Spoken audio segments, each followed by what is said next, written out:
Thank you very much, everybody. It's a great honor. Nice place. Very nice place.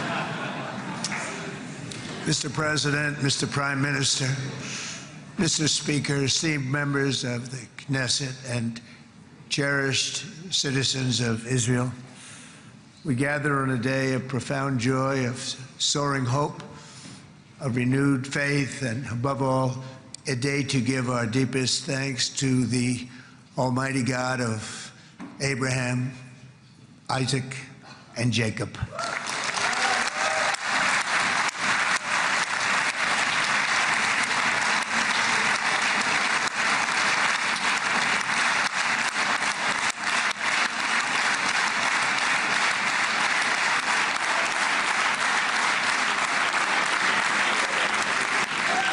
After 2 harrowing years in darkness and captivity, 20 courageous hostages are returning to the glorious embrace of their families, and it is glorious. 28 more precious loved ones are coming home at last to rest in this sacred soil for all of time. And after so many years of unceasing war and endless danger, today the skies are calm, the guns are silent, the sirens are still, and the sun rises on a holy land that is finally at peace, a land and a region that will live, God willing, in peace for all eternity.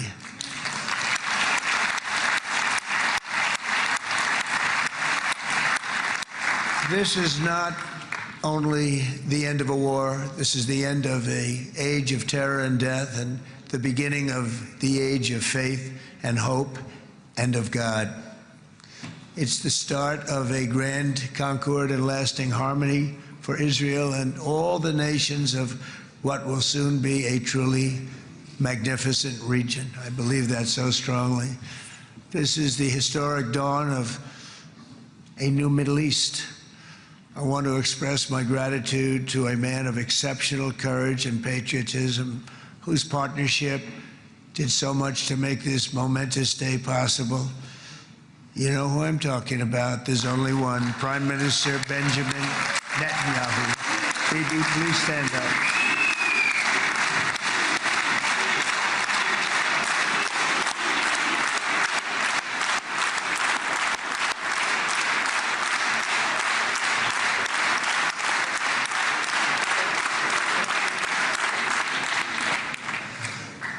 And he is not easy, I want to tell you. He's not the easiest guy to deal with, but that's what makes him great. That's what makes him great.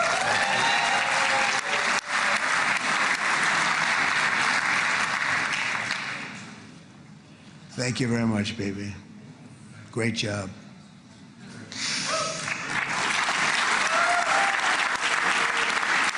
And let me also convey my tremendous appreciation for all of the nations of the Arab and Muslim world that came together to press Hamas to set the hostages free and to send them home. We had a lot of help. We had a lot of help from a lot of people that you wouldn't suspect, and I want to thank them very much for that. It's an incredible triumph for Israel and the world to have all of these nations working together as partners in peace. And it's pretty unusual for you to see that, but it happened in this case. This was a very unusual point in time, a brilliant point in time. Generations from now, this will be remembered as the moment that everything began to change, and change very much for the better. Like the USA right now, it will be the golden age of Israel and the golden age of the Middle East. It's going to work together. I'd like to thank several great American patriots for their invaluable help in getting something done that almost everyone thought was absolutely impossible. We were wasting our time. So many people said, "You're just wasting your time."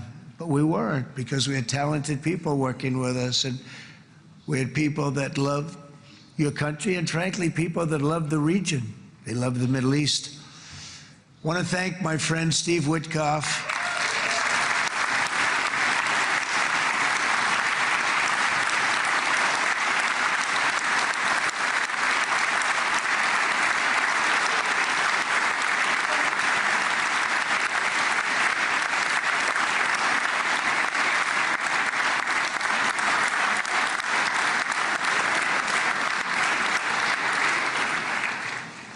know, Steve was chosen by me.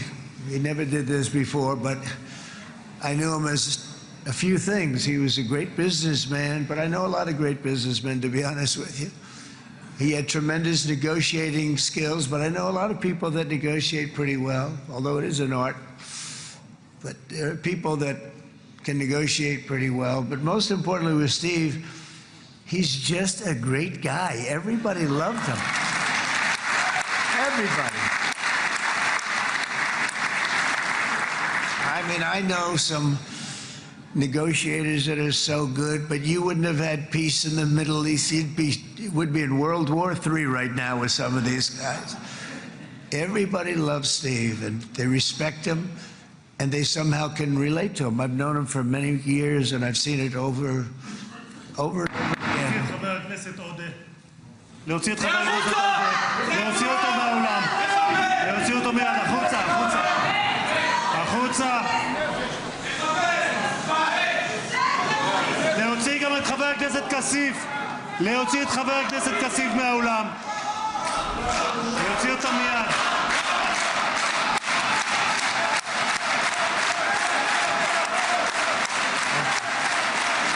Huge disturbance in the Knesset right now. Breaking news. It looks like a protester charged towards the US president. That protester has been bundled out of the Knesset as we speak. Donald Trump standing firm, staying at the podium. Let's listen in.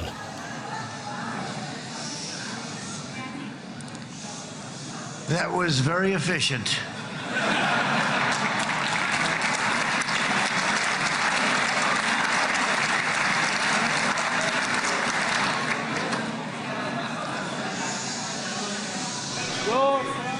So back to Steve. He's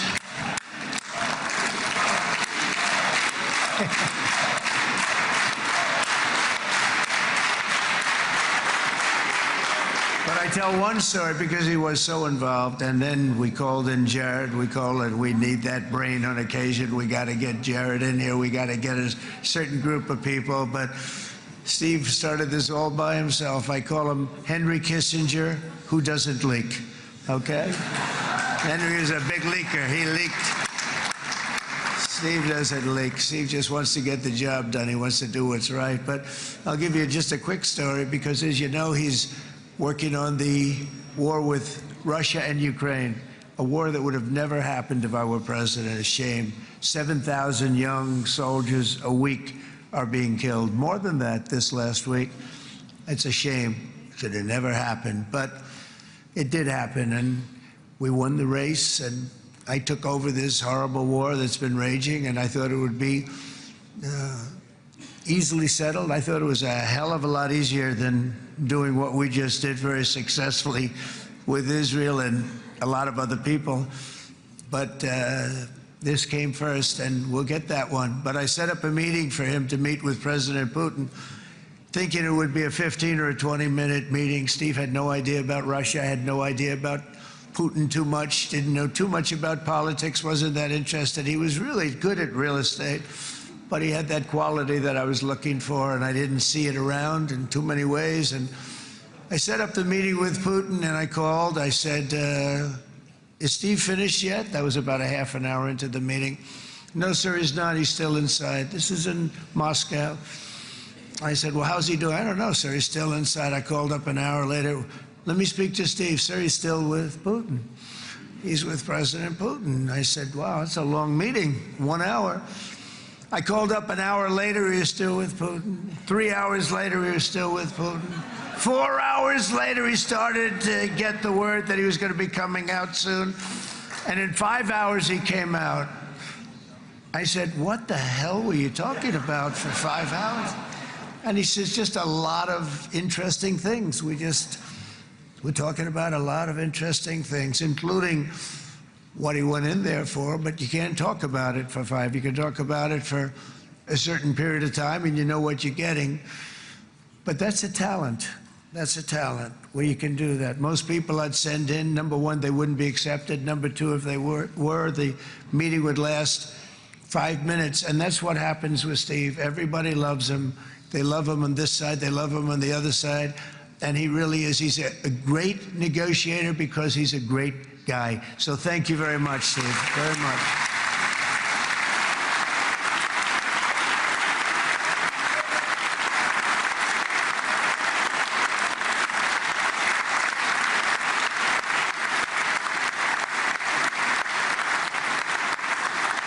And let me also give a very special thanks to someone who truly loves Israel. In fact, loves it so much that my daughter converted. My daughter converted. I didn't know this was going to happen. And Ivanka's here.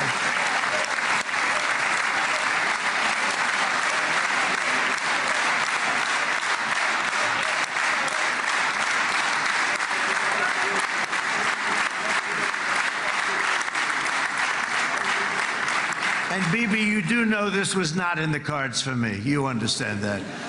And she is so happy, and they are so happy. At least I think they're happy. If they're not, we have a big story, right? No, they have a great marriage, and they get along great. They're best friends. They have a very special relationship. But Jared has been so helpful. He really did something very special. He established the Abraham Accords with a group of very wonderful people. I like calling it the Avraham Accords because people that, right? Avraham. It's so cool. It's so much sort of nicer, you know, the Abraham versus the Avraham.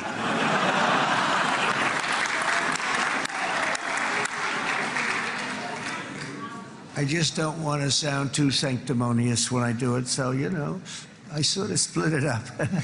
This way we keep everybody happy.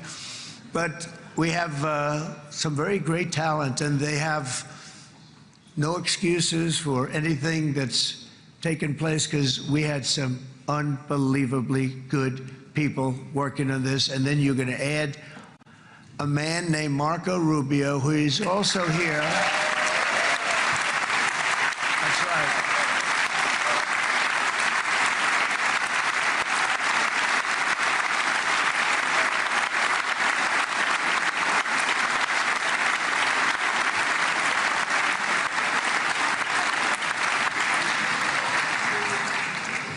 And I have a prediction that Marco will go down, I mean this, as the greatest Secretary of State in the history of the United States. I believe that. I believe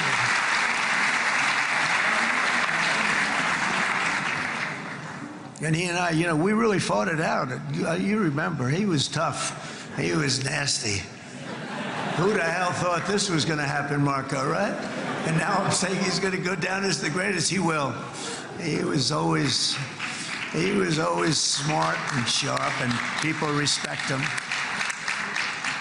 And then we have somebody who's young, but an unbelievable leader. I saw it a long time ago, and he's turned out to be even better than we thought. Right, Susie? I think even better. And that's Pete Hegseth, who is our Secretary of War, formerly Secretary of Defense.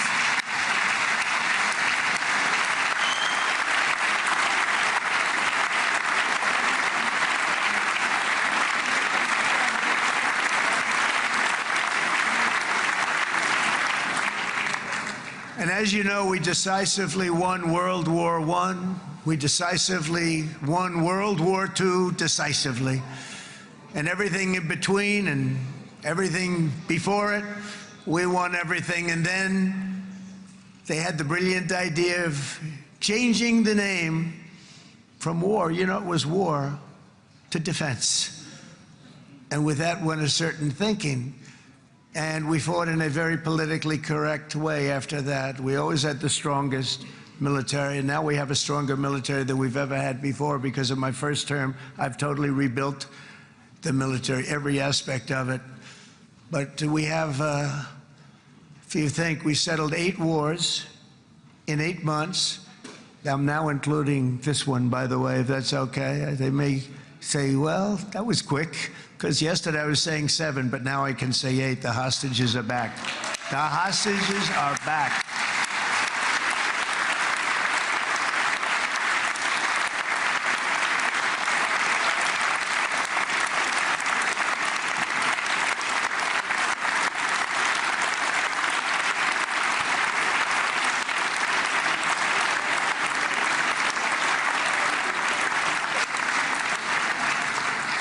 It is a good feeling. Isn't that nice to say? You know, I just said the hostage, first time I said the hostages are back. It feels so good to say it. But when you settle 8 wars in 8 months, that means you don't like war. Everyone thought I was going to be brutal. In fact, I remember Hillary Clinton during a debate, she said, look at him, he's going to go to war with everybody. And actually, she said, he's got a personality that's all about war. No, and my personality actually is all about stopping wars, and it seems to work. It seems to work. But it also means this name change and our attitude that we're not going to go into a war, but if we do, we're going to win that war like nobody has ever won a war before. We will not be politically correct, but we're not going to be there.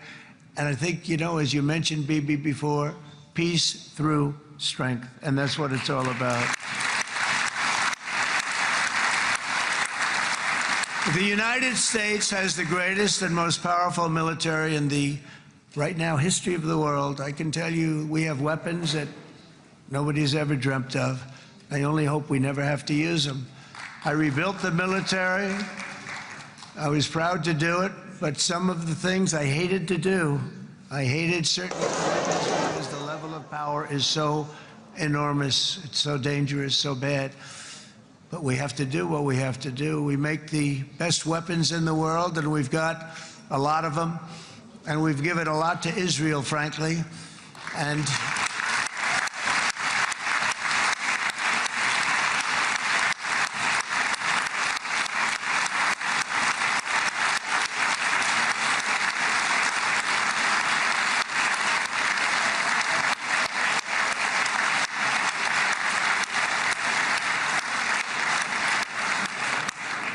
I mean, Bibi would call me so many times, can you get me this weapon, that weapon, that weapon? Some of them I never heard of, Bibi, and I made them. But we'd get them here, wouldn't we? And they are the best. They are the best. But you used them well. It also takes people that know how to use them. And you obviously used them very well. But so many that Israel became strong and powerful, which ultimately led to peace. That's what led to peace. So as we celebrate today, let us remember how this nightmare of depravity and death all began. 2 years ago, on the eve of the Simchat Torah holiday, thousands of innocent Israeli civilians were attacked by terrorists, and one of the most evil and heinous desecrations of innocent life the world has ever seen, the worst slaughter of Jews since the Holocaust. The cruelty of October 7th struck to the core of humanity itself. Nobody could believe what they were witnessing. The United States of America grieved alongside you, and we mourned for our own citizens who were so viciously taken that day. And to all the families whose lives were forever changed by the atrocities of that day, and all of the people of Israel, please know that America joins you in those two everlasting vows: never forget and never again.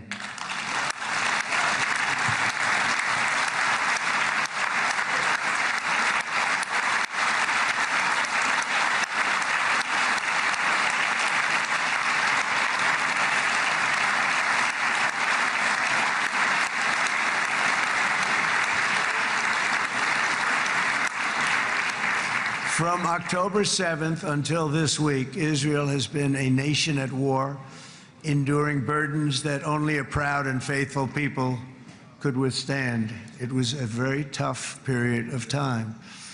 For so many families across this land, it has been years since you've known a single day of true peace. but now at last, not only for Israelis, but also for Palestinians and for many others, the long and painful nightmare is finally over.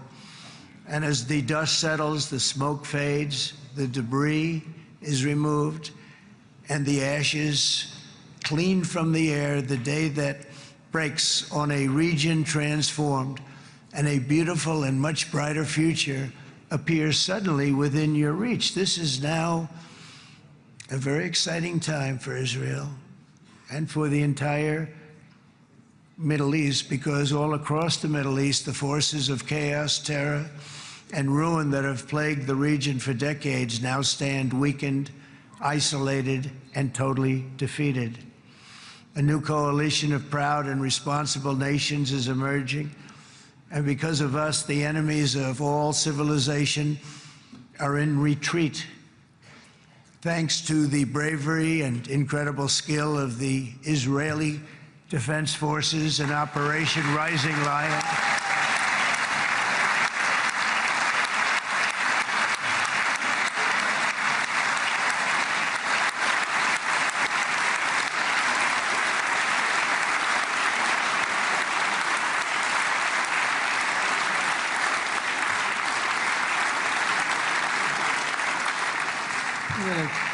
That's central casting. Let's put him in a movie. Look at him. Great job. And my people loved working with you. Loved it. They worked so well together. But many of Iran's top terrorists, including nuclear scientists and commanders, have been extinguished from this earth. And with Operation Midnight Hammer, boy, that's a great name for that, what we did. Last June, the United States military flew 7 of those beautiful B-2 bombers. They look so beautiful all of a sudden. They were always, I thought they were pretty planes. I had no idea they could do what they did. In fact, we just ordered 28 more of them. A little updated version. We ordered a whole pile of them. And almost 100 other planes went with them, including fighter jets. And we had 52 tankers, big, beautiful, brand new tankers that were loading them up 4 or 5 times. They traveled 37 hours back and forth, think of that. But we had tankers all over the sky for all the other planes. We had the F-22s, the F-35s, F-16s. We had a hell of a lot of planes.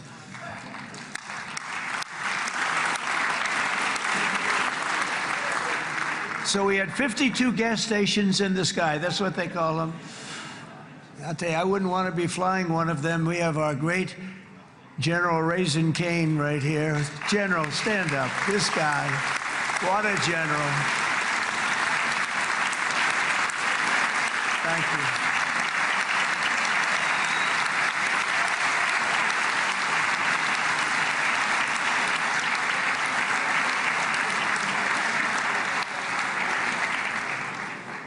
I asked General Cain, I said, you know, we're having problems with ISIS, and I was in Washington, and I asked, how long would it take to defeat ISIS? And my Washington generals told me, 3, 4, maybe 5 years, sir. I said, I don't get it. We got the best equipment in the world. Why? So I flew to Iraq, and I met with a man named Cain. I said, what's your first name? He said, they call me Raisin, sir. I said, wait a minute, your name is Raisin Cain? I've been looking for you for a long time. You gotta be kidding. So they told me 3, 4, 5 years to defeat ISIS. And I sit down with him and I say, why is it? I flew there in the dark of night. I landed, I'll never forget it. It was quite a trip. I'm glad I made it because I met him. I said, could I ask you, General? I come down. He said with another general and a sergeant. Everybody was like central casting. They could go into a movie right now. Between him and you guys over here, we could get rich making movies, okay? And they got along so great. That's the beautiful thing, that your military and our military, Bibi, got along so great. But I was told by the television generals in Washington, we have the best equipment in the world. Why is it taking so long? And they said, 4 years. I said, so let me ask you, Raisin, how long would it take you to defeat ISIS? Sir, we can do it in 3 weeks, but you'll probably have some time left over. I said, you gotta be kidding. What the hell are you talking about? They said 4 years. I said, well, sir, look, it's not my place to say, but you're asking me the question. What you have to do is you hit him from the west, you hit him from the north, you hit him from the south, you hit him above, you hit him below. I said, so why didn't they do it? And he didn't want to speak badly of his superiors, which is hard to believe they were his superiors. It should have been the other way around a long time ago, because he's the one that did Operation Hammer. It was flawless. It was flawless. It was absolutely flawless.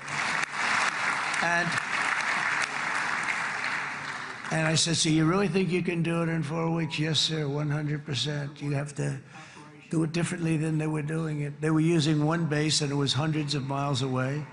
And he says, we have all these portable bases all over the Middle East. And they didn't want to use them because they didn't want to offend the country where the portable, they wouldn't have even known what the hell the planes were going up, right?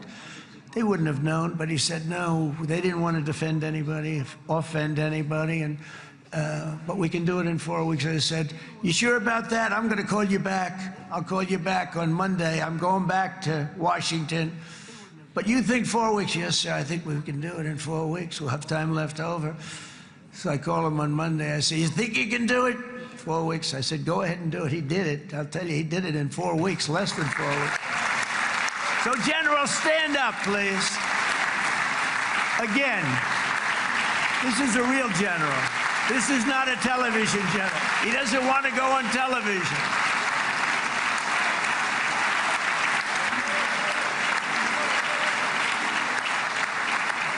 He doesn't want to go on television. I said the other guys love being on television. So we dropped 14 bombs on Iran's key nuclear facilities, totally, as I said originally, obliterating them. And that's been confirmed, and everybody understands it. Together we stopped the #1 state sponsor of terror from obtaining the world's most dangerous weapons. And if you think about it, if we didn't do that, and assuming we made the same deal that we have today, there'd be a dark cloud over this deal. And #1, it wouldn't happen because the other Arab and Muslim nations really wouldn't feel comfortable making the deal that we have now, right? If Iran had that nuclear weapon that they were about 2 months away from having. They would have had it in 2 months or maybe less than that. They were right at, this was our last shot. They looked at it for 22 years. This was our last shot. The pilots told me that. They said, 22 years, sir. They looked at it. Our predecessors looked, they studied it. 3 times a year would do drills on that exact attack. And boy, did they get it right. But let's assume they didn't, and let's assume there was large-scale nuclear weapons in the hands of Iran. We couldn't be here today. Even if we signed the deal, which we couldn't do because a lot of people would not want to have anything to do with it. We took a big cloud off of the Middle East and off of Israel.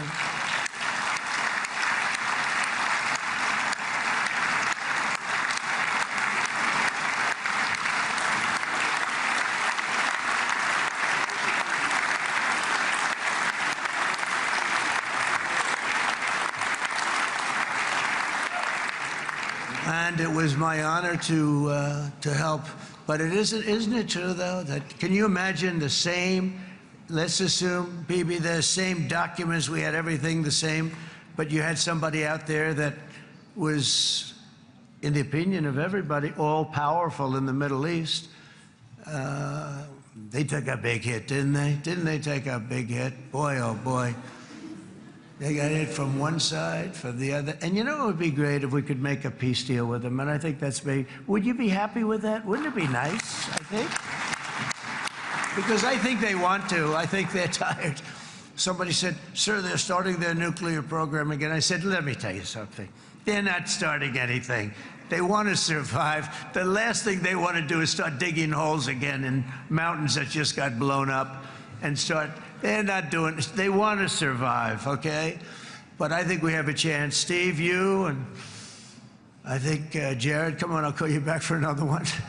We always bring Jared when we want to get that deal closed. We bring Jared, but Steve, you and Jared and the General and Pete and Marco, you'll get that deal done easy. I think that'll be easy. But first we have to get Russia done. We got to get that one done. If you don't mind, Steve, let's focus on Russia first, all right? We'll get it done. In Lebanon, the dagger of Hezbollah, long aimed at Israel's throat, has been totally shattered. My administration is actively supporting the new president of Lebanon in his mission to permanently disarm Hezbollah's terror brigades. He's doing very well. And build a thriving state at peace with its neighbors. And you're very much in favor of that, I know. And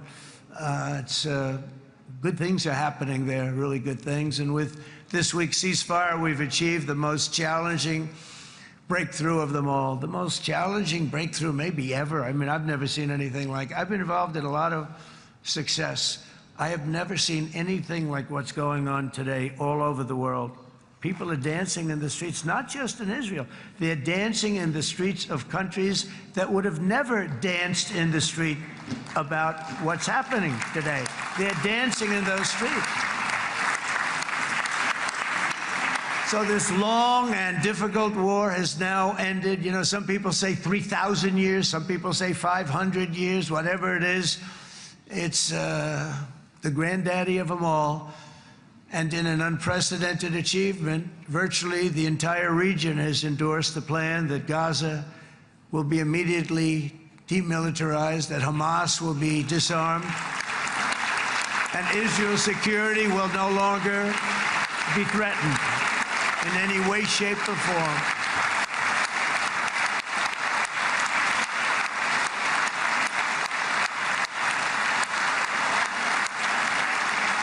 So Israel, with our help, has won all that they can by force of arms. You've won. I mean, you've won.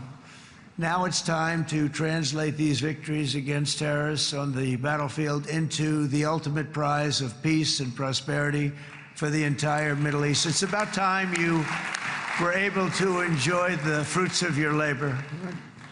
Mr. Opposition Leader. I said he's a very nice opposition leader. I think, no, he's a nice man. Bibi, he's a nice man.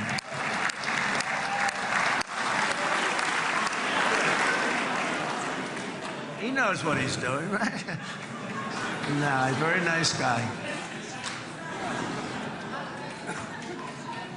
Well, see, now you can be a little bit nicer, Bibi, because you're not at war anymore, Bibi.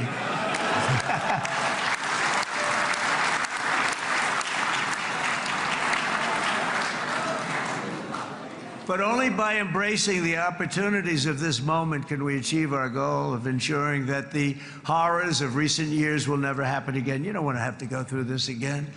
8 years ago, I came to this region on a very special first trip abroad as the President of the United States. I came here very early at your request. I addressed the leaders of the Arab and Muslim world gathered in Saudi Arabia and said that it was time to build a future free of the grip of extremism and terror. And interestingly, right now, as soon as I'm finished, I'm quite late. You've kept me quite late between opposition leaders and Bibi's brilliant but very long speech. I thought I was going to run up here, make a speech, and then head to Egypt. It didn't work out, though. And you made a pretty long one, too, sir.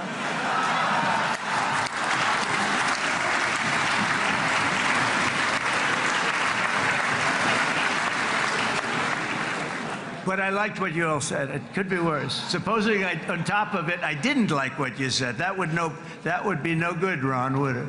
Ron, you did a great job, by the way, Ron.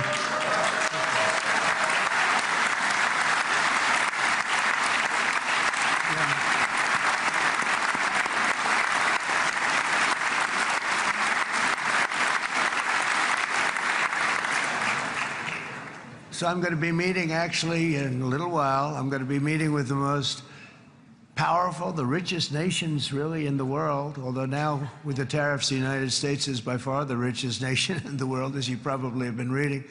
But the richest nations, most powerful nations tremendous, headed by some tremendous people in many cases. Some cases I wouldn't say necessarily I would endorse, but I will tell you some incredible people that really helped us make this all possible. So I'll be going there. I'll be quite late.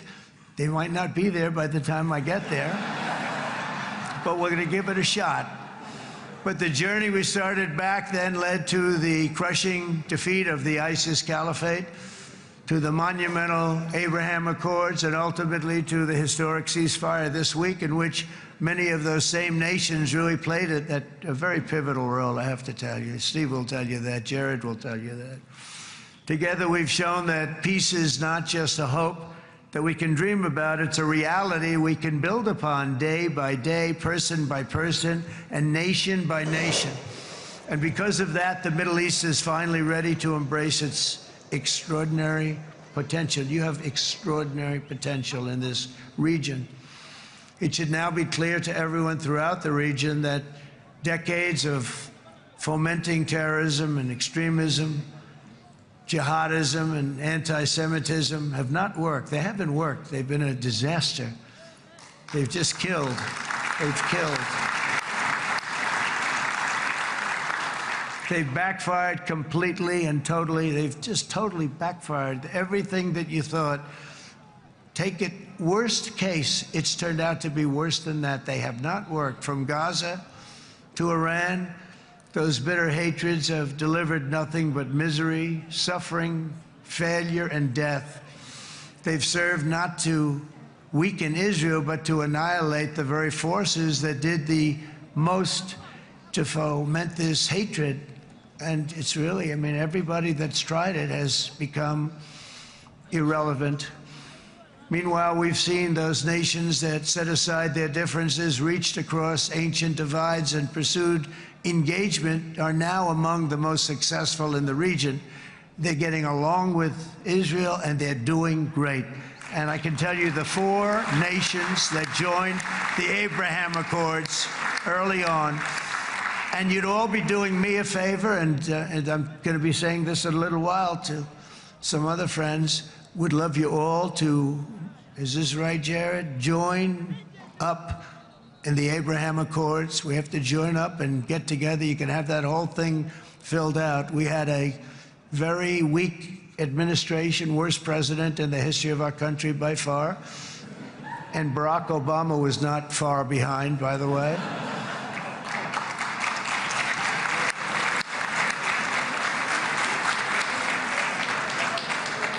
And they did nothing with this incredible document, the Abraham Accords, but now you can fill them up. Now you have peace, you have people that really like Israel. I'll tell you what, and they like Israel a lot more today than they did even 5 weeks ago. You've made a lot of, you've come back. You've come back strong, because it was getting to be a little nasty out there in the world, and ultimately the world wins. You can't beat the world. Or I would say to Bibi, it's now time.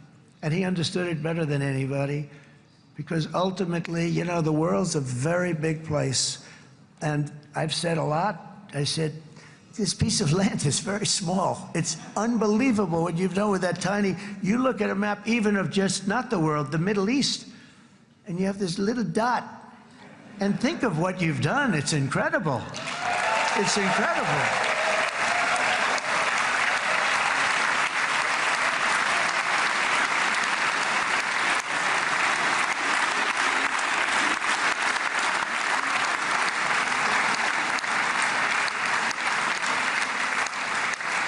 But the world is loving Israel again. And I said to Bibi, the world is big and it's strong. And Ron, ultimately, the world wins. And we don't have to worry about that now. But there was getting to be a period of time over the last few months, the world wanted peace and Israel wanted peace. Everybody did. Everybody did. And what a victory it's been, right? What a victory it's been. If you would have gone on for 3, 4 more years, keep fighting, it was getting bad. It was getting heated. The timing of this is brilliant. And I said, Bibi, you're going to be remembered for this far more than if you kept this thing going, kill. it would not be the same. And I just want to congratulate you for having the courage to say, that's it, we've won, and now let's enjoy our lives and let's rebuild Israel and make it stronger and bigger and better than it's ever been before. We're going to do that. Took a lot of guts. And the choice for Palestinians could not be more clear. This is their chance to turn forever from the path of terror and violence. It's been extreme, to exile the wicked forces of hate that are in their midst. And I think that's going to happen. I've met some people over the last couple of months that want to see it happen very much. And after tremendous pain and death and hardship, now is the time to concentrate on building their people up instead of trying to tear Israel down. We don't want that to happen again. And the total focus of Gazans must be on restoring the fundamentals of stability, safety, dignity, and economic development so they can finally have the better life that their children really do deserve after all these decades of horror. I intend to be a partner in this effort in the sense that we're going to help and we're going to do something that became unbelievably popular. Everybody wants to be on it. It's called the Board of Peace, okay? How about that? Is that a beautiful name? Like a board of peace.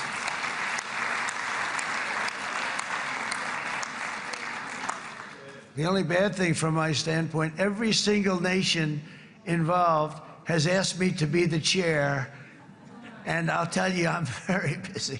I didn't count on that, but you know what? If we do it, we'll do it right. And we have unbelievable power and wealth, because you're going to need wealth. You're going to need wealth to rebuild things, and they have wealth like few people have wealth. I want to thank the Arab and Muslim nations for their commitment that they've made to support a safe rebuilding of Gaza and beyond. I have many Arab countries, very wealthy countries, that came up and said, we'll put up tremendous amounts of money to get rebuild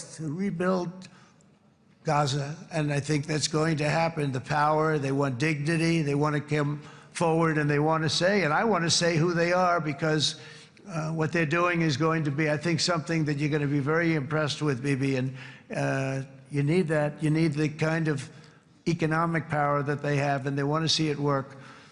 And they want to see it be safe, and they want to see it be good for Israel, too.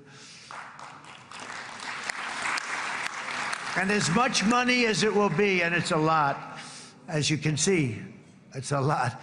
For these countries, it's relatively little relative to their worth.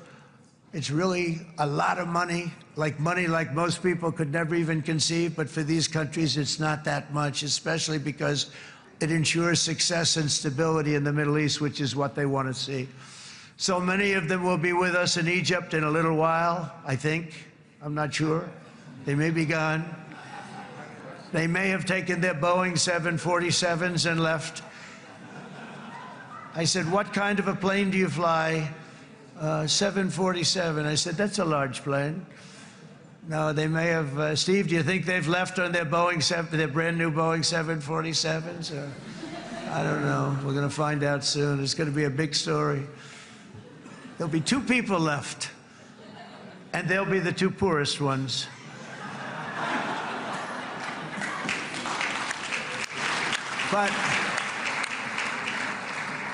But it will be the wealthiest and most powerful group of nations. So the group that we have assembled, that's waiting for us, is the wealthiest and most powerful group ever assembled at one time. There has never been a group like this. And they're only looking for good. They want good. They're going to do good. And as those commitments are made, I'm going to let the world know who's doing it, because they really deserve to get the credit. And some of them probably won't want the credit, but they deserve it. It's more obvious than ever that the productive and responsible nations of this region should not be enemies or adversaries. You should be partners and eventually even friends, and that's what's going to happen. I know it. Together you can stand against the forces of chaos. Yeah, you go ahead. That's an important point.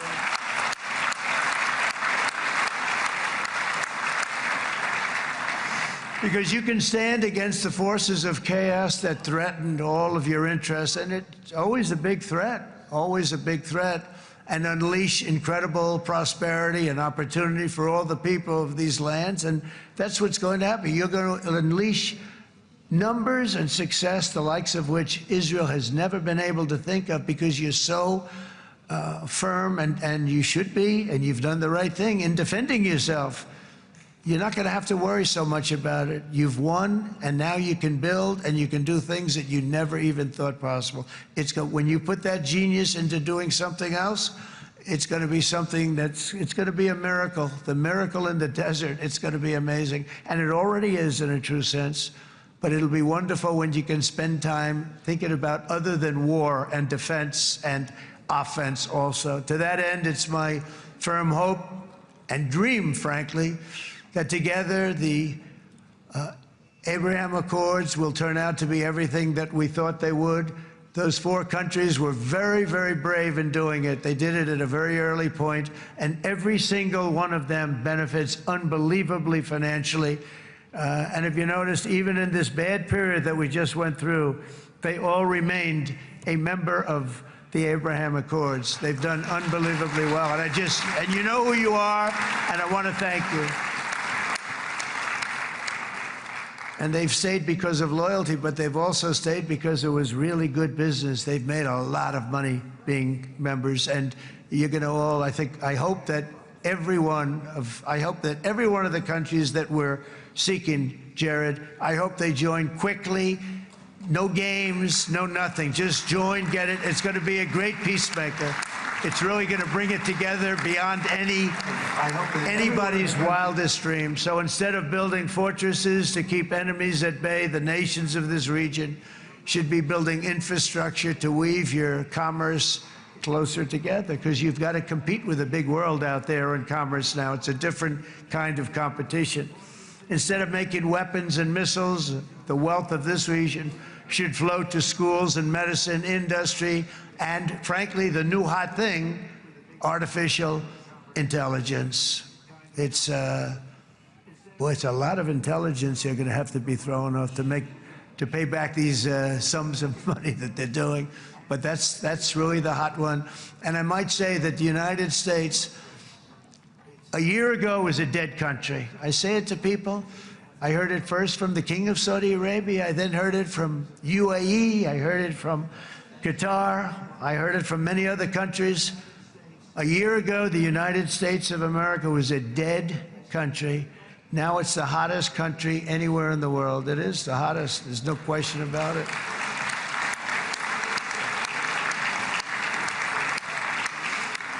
In fact, if you go back a year ago, before the election, although once we had November 5th, we became hot because people got it. I would say November 5th was a time that we became really hot. But once you go back a couple of years, if I were in charge and the country was doing what they were, nobody was going to ask me to speak. Nobody asked Joe Biden to come up and speak, I guarantee you that. And if they did, he would have turned them down, I promise you. He didn't speak. He didn't speak, and he didn't speak well. But all of the countries in the Middle East, it could have, what we're doing now, it could have happened a long time ago, but it was strangled and set back almost irretrievably by the administrations of Barack Obama and then Joe Biden. It was, there was a hatred toward Israel. There was an absolute hatred. The setbacks really started when President Obama signed the Iran nuclear deal. This was a disaster for Israel, and it was a disaster for everyone. And I remember that Bibi Netanyahu came to the United States and worked so hard to try and get Obama not to do that deal.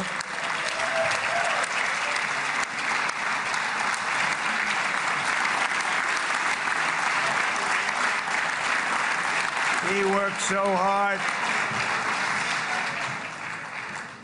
But it was like talking to a wall. I remember him telling me it was like talking to a wall. They wanted to go with Iran. They chose Iran, frankly, over a lot of other good nations, but specifically Israel. And that was the beginning of a very bad period of time. You had Obama go out, and the Iran nuclear deal turned out to be a disaster. And by the way, I terminated the Iran nuclear deal, and I was very proud to do it.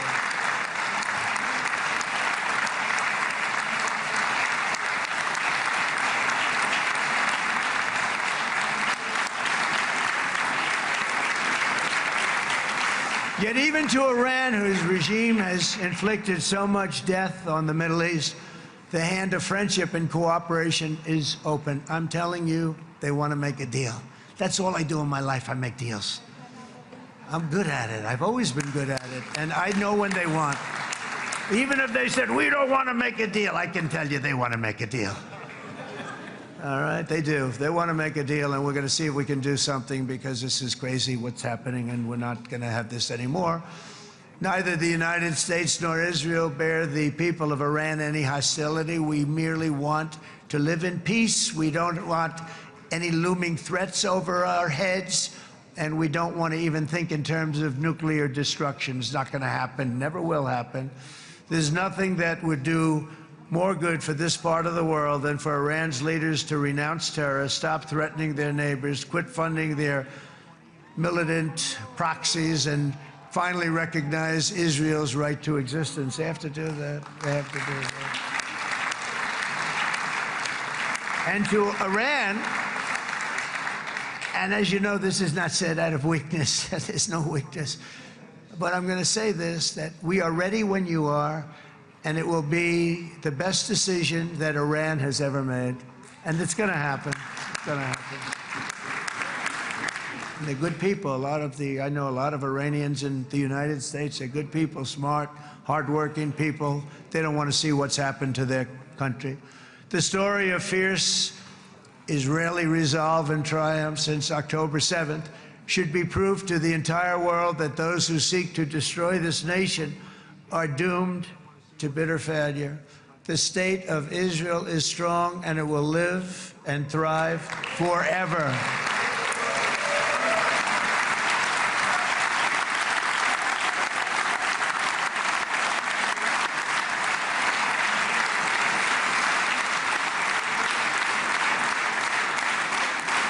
And that is why Israel will always remain a vital ally of the United States of America. Israelis share our values, field one of the world's most powerful militaries. You really do. You have an amazing, what a job you've done. And have one of the most innovative economies on earth. Those are just a few of the reasons why I'm proud to be the best friend that Israel has ever had. And they all say it in the White House. They all say it. I guess it's true because everybody says it, baby. You said it today. Thank you. But as president, I terminated the disastrous Iran nuclear deal, and ultimately I terminated Iran's nuclear program with things called B-2 bombers. It was swift, and it was accurate, and it was a military beauty. I authorized the spending of billions of dollars, which went to Israel's defense, as you know. And after years of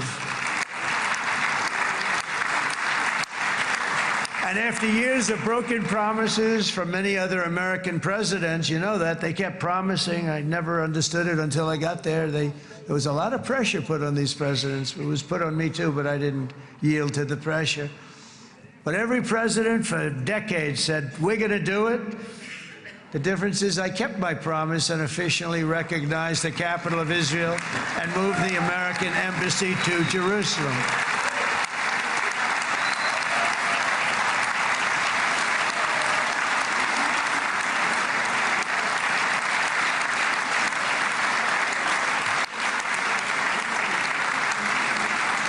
Isn't that right, Miriam? Look at Miriam. She's back there. Stand up, Miriam. Stand up.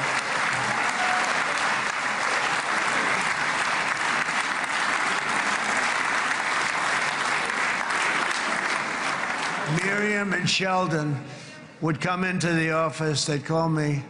He'd call me. I think they had more trips to the White House than anybody else I can think of. Look at her sitting there so innocently. She's got $60 billion in the bank, $60 billion. And I think she's saying no more. And she loves Israel, but she loves it, and they would come in, and her husband was a very aggressive man, but I loved him.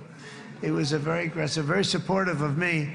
And he'd call up, can I come over and see you?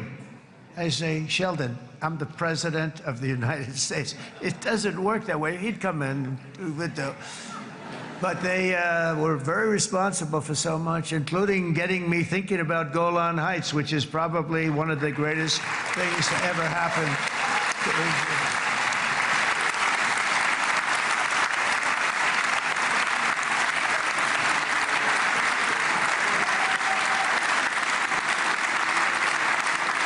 Miriam, stand up, please. She really is. I mean, she loves this country.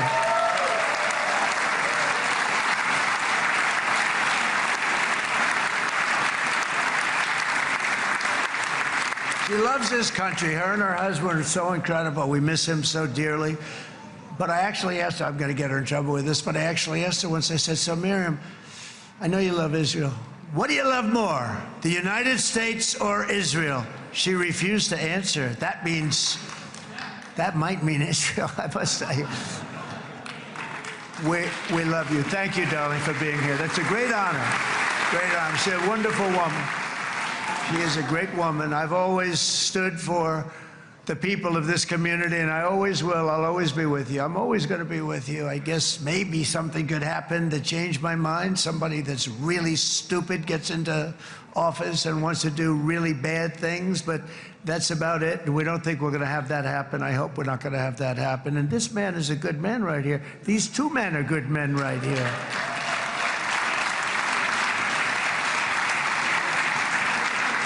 Hey, I have an idea. Mr. President, why don't you give him a pardon? Give him a pardon. Come on.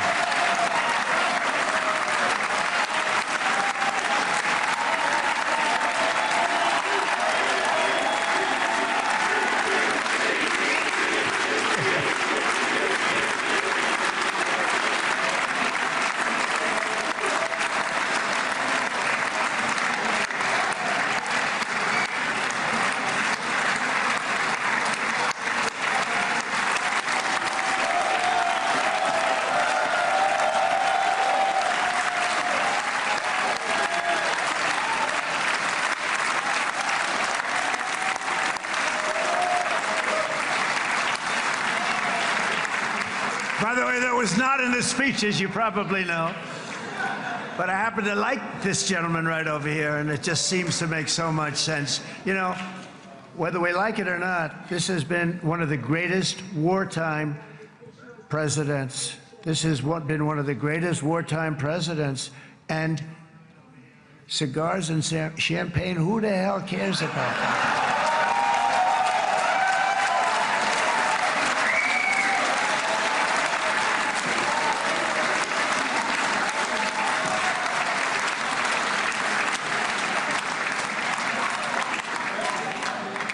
All right, enough controversy for the day, right? It's actually, I don't think it's very controversial. So, you know, I mean, I see so popular. You are a very popular man. You know why? Because you know how to win.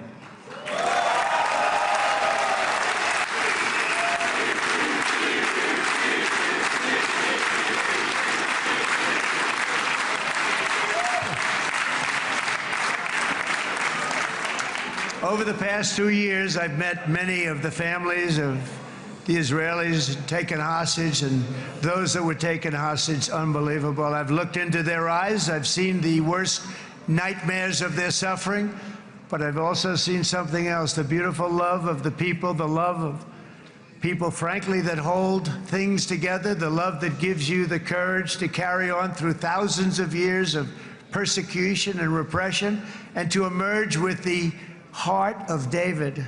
It's the heart of David. It's that love that's defeated the enemies of civilization, built this incredible country and this unbelievable economy, and forged one of the great democracies of the world. That is why it's a true honor to stand here today and address this assembly in your ancient and eternal now capital, Jerusalem. I'm proud to have helped in that regard. This city and this nation stand as living proof that a much brighter future for this entire region is truly within our grasp.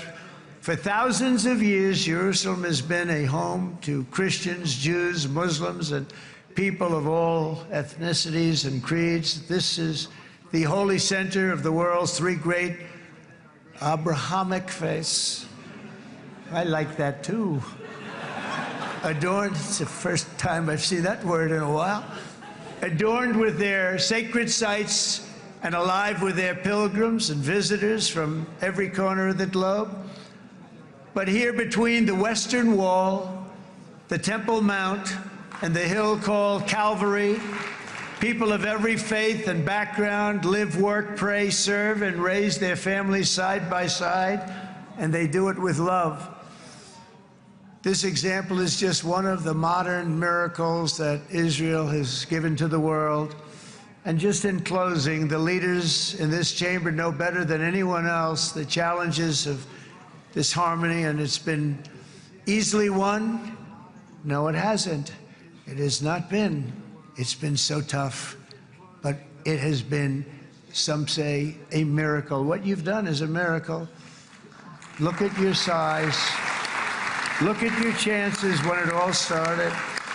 And you know, if you think about it, you are safer today, stronger today, and more respected today than at any time in the history of Israel. Think of it. People used to say it wouldn't exist. They don't say that anymore, do they? Yet if safety, security, and coexistence can thrive here in the winding alleys and ancient paths of Jerusalem, then surely peace and respect can flourish among the nations of the broader Middle East. The God who once dwelled among his people in this city still calls us, in the words of Scripture, the turn from evil and do good, to seek peace and pursue it. So he still whispers truth into the hills and knolls and valleys of his magnificent creation, and he still writes hope into the hearts of his children all over the world. And that is why even after 3,000 years of pain and conflict, the people of Israel have never given up from the threats of Zionism, from all sorts of threats. You want the promise of Zion. You want the promise of success and hope and love and God. And the people of America have never lost faith in the promise of a great and blessed future for all of us.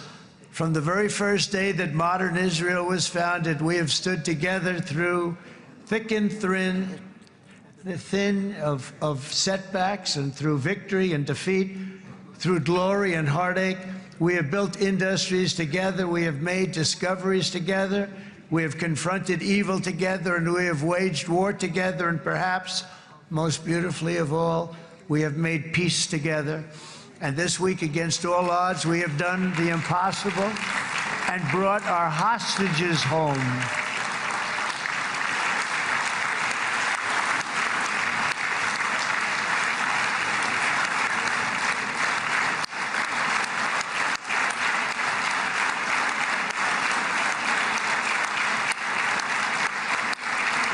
So now we're going to forge a future that is worthy of our heritage. We're going to build a legacy that all the people of this region can be proud of. New bonds of friendship, cooperation, and commerce will join Tel Aviv to Dubai, Haifa to Beirut, Jerusalem to Damascus, and from Israel to Egypt, from Saudi Arabia to Qatar, from India to Pakistan, from Indonesia to Iraq, from Syria to Bahrain, Turkey to Jordan, the United Arab Emirates to Oman, and Armenia to Azerbaijan, another war that I just settled. We are going to have hope, harmony, opportunity, and happiness here in the spiritual and geographic center of the entire world. That's what you are. Israel, America, and all of the nations of the Middle East will soon be safer, stronger, greater, and more prosperous than ever before.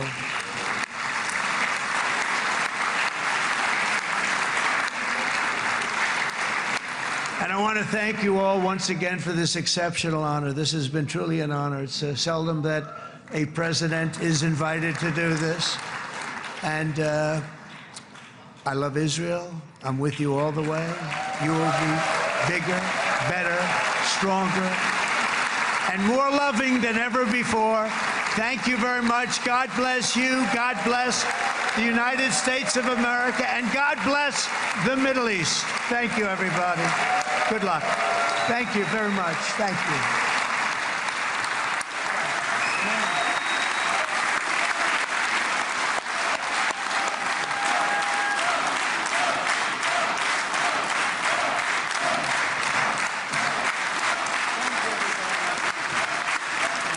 Donald Trump speaking live at the Knesset there.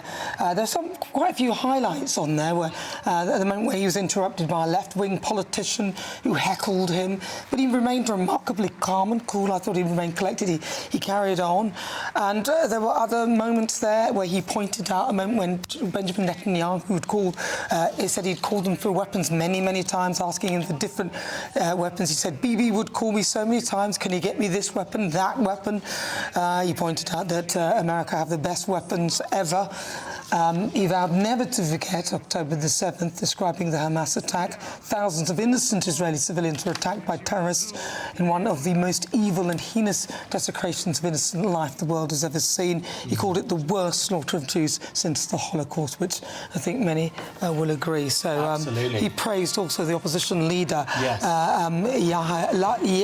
Yair Lapid, calling him a very nice guy. And he's a nice man and asked Bibi to get on with it. Well, of course, we're looking now at these celebrations in Tel Aviv, in Hostages Square, the